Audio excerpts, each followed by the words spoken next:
All of them are alienated young men. That's the common thread. They're young, they're male, they're crazy.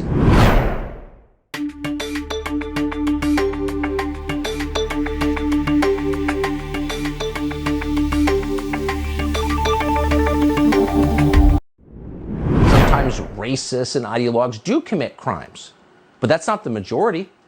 Some mass killers are white, some mass killers are black, some are right-wing, quite a few are left-wing, actually, though the New York Times never mentions it. But one thing nearly all mass killers have in common, almost every single one of them, with some but few exceptions, all of them are alienated young men. That's the common thread. They're young, they're male, they're crazy. Robert Crimo certainly fit that stereotype. Have you seen the guy's picture? If he sat next to you on the bus, you would move immediately. He literally had face tattoos and dressed in costume in public. On his YouTube channel, which for some reason was very quickly scrubbed from the internet by authorities. Why is that? We found it. Crimo posted videos of the presidential motorcade along with newspaper clippings about the Kennedy assassination, speaking of red flags.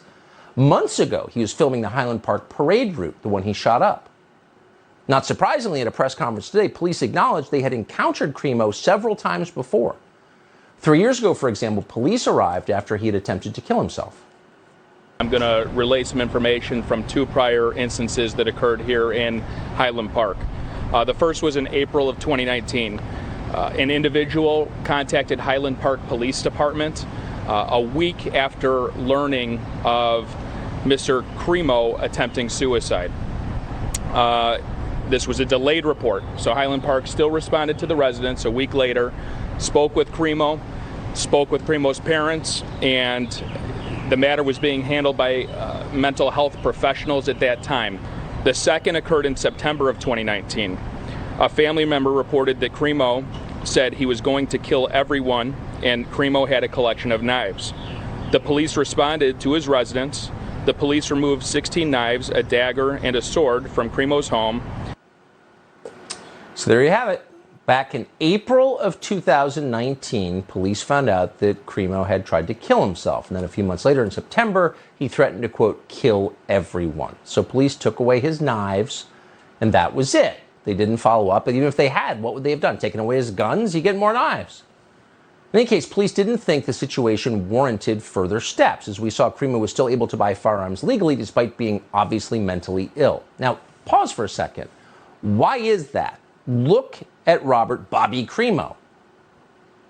Would you sell a gun to that guy? Does he seem like a nutcase? Of course he does. So why didn't anyone raise an alarm? Well, maybe because he didn't stand out. Maybe because there are a lot of young men in America who suddenly look and act a lot like this guy. It's not an attack, it's just true. Like Crimo, they inhabit a solitary fantasy world of social media, porn, and video games. They're high on government-endorsed weed. Smoke some more, it's good for you. They're numbed by the endless psychotropic drugs that are handed out at every school in the country by crackpots posing as counselors. And of course, they're angry. They know that their lives will not be better than their parents. They'll be worse. That's all but guaranteed. They know that. They're not that stupid. And yet the authorities in their lives, mostly women, never stops lecturing them about their so-called privilege. You're male, you're privileged. Imagine that. Try to imagine an unhealthier, unhappier life than that. So a lot of young men in America are going nuts. Are you surprised? And by the way, a shockingly large number of them have been prescribed psychotropic drugs by their doctors, SSRIs or antidepressants. And that would include quite a few mass shooters. And keep in mind, again, these drugs are meant to prevent crazy behavior. And yet there seems to be a connection. Eric Harris, the Columbine killer, was on both Zoloft and Luvox.